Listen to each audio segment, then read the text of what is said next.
शिवाजी महाराजांनी कोणत्या वर्षी रायगडावर राज्याभिषेक सोहळा पार पडला? ए. 1664, बी. 1674, सी. 1680, डी. 1690.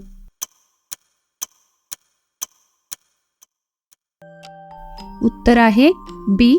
1674. शिवाजी महाराजांनी कोणत्या किल्ल्याला स्वराज्याची राजधानी बनवले? ए. सिंहगड, बी.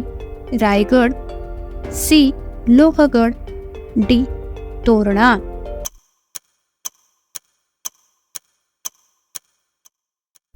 उत्तर आहे रायगड. शिवाजी महाराजांच्या गुप्तचर विभागाचे प्रमुख कोण होते? ए.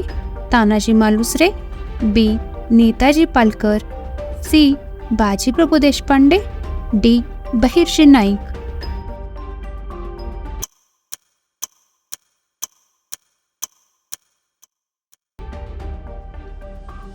उत्तर आहे बहिर्जी नाईक. शिवाजी महाराजांनी स्वराज्य स्थापनेचा संकल्प कोणत्या वयात केला? ए. 10 वर्ष, बी. 16 वर्ष, सी. 20 वर्ष, डी. 25 वर्ष.